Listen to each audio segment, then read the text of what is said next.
Hi everyone, this is Deb with Dahlia Designs, Jewelry and More. Welcome to the Jewelry Making Fun Collaboration 2024.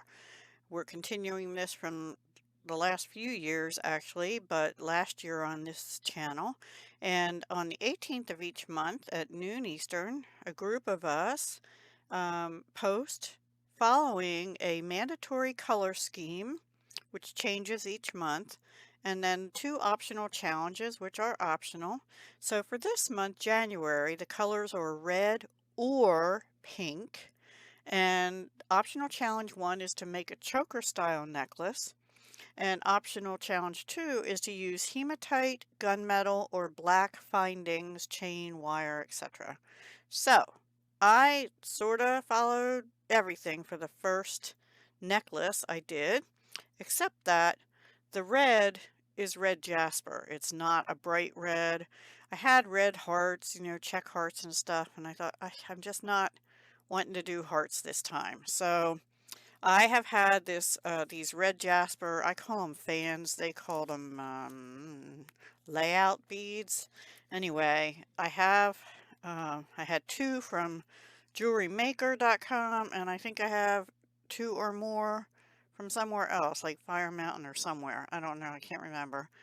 And then I also had December 2022 bargain bead box, which had red jasper. The name of this one was, I think, Earth and Elegance.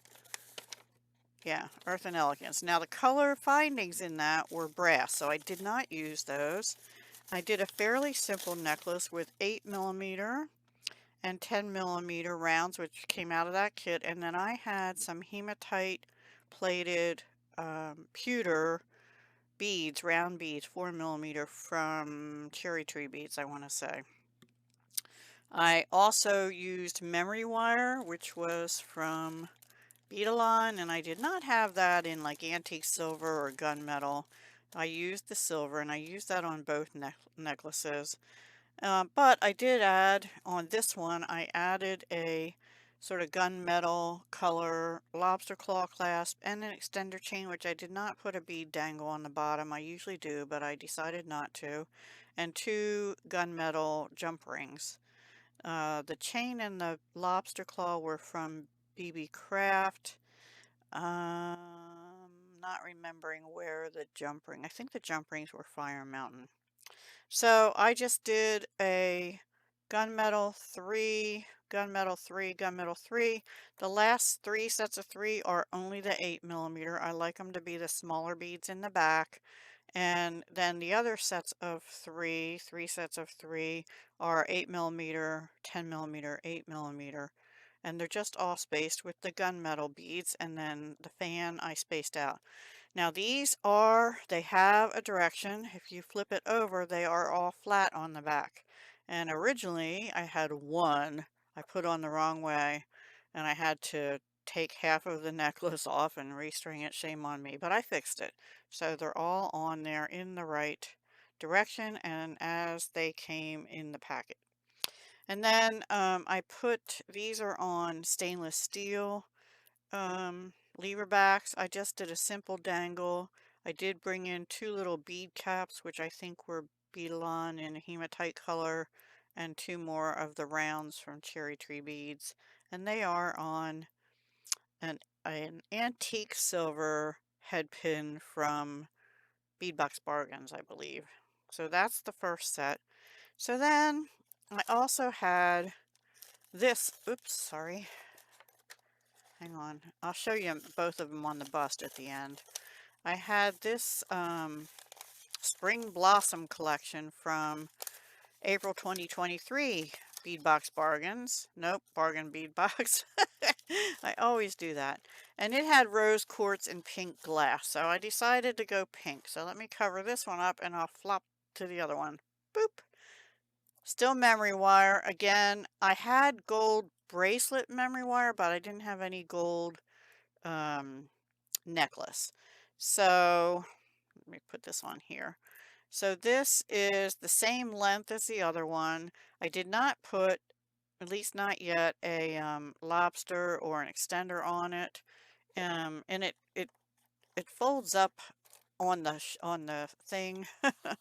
But if you when you wear it, it'll separate out and be a little longer. But isn't that pretty? I don't usually put gold with pink, but I rather like it.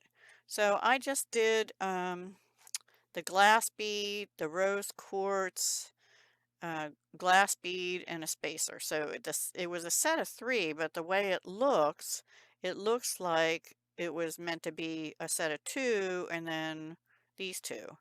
Now, some of these glass rondelles that were in that kit feel a little sharp to me, and I just noticed that. Um, so I might have to end up restringing, changing some of them out, but it'll go down like that. So I don't know. These I think are chokers. They could, that's the thing with memory wire. It can either be like that, or if you have a larger neck like me, it can be like this. The reason I put a clasp on the red jasper is those are heavier beads. These aren't too bad. I'm going to take it back off of here for now. And then I did make earrings to go with them as well. These are a little bit double dangly, my favorite kind of make. And I put the 8mm rose quartz at the bottom. I put them on a domed head pin, and I did use bead caps that were in the kit.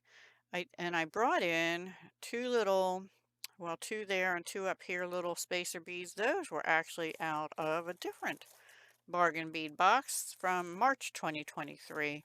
And that's the only thing I used was these gold spacers, because I just felt like I needed something else on top these rounds to counter those domed head pins.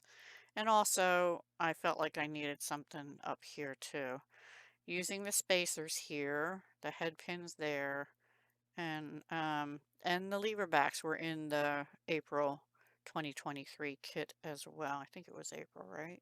Yeah, the Spring Blossoms one. Now, that kit also had green peridot, and originally I thought about putting some green in with this, but I decided for this go round, I wanted to just keep it with pink, and this one with the red jasper. So I made two choker style necklaces, if you will. This one's more springy because it doesn't have the clasp. This one, the clasp can come off because it's just put on with with jump rings, open jump rings, same with the extender chain. But I put it on there so for people like me who have a little bit larger neck, doesn't that look like a heart shape when it lays? This one just twirls around because there's no clasp there to keep it. But if you do that, it looks like a heart as well. So those are my pieces for the January edition of Jewelry Making Fun Collab. I'm trying to use things from my stash as well as old bargain bead boxes. And I'll be using new bargain bead box too soon. Just didn't get to it yet. Anyway, I hope you enjoyed it. Please do go check everyone else out that's linked down below my video and show them some crafty love. If you liked either of my pieces, please do, or if you like this collab, please do give a thumbs up if you wouldn't mind. It helps the channel, and also subscribe if you're not subscribed. As all the other big channels say, it's free. It doesn't hurt to subscribe. So please do that as well. I greatly appreciate it, and I thank you so much for coming and watching. Take care. Have a wonderful day. Stay safe out there. Hugs, love, and peace.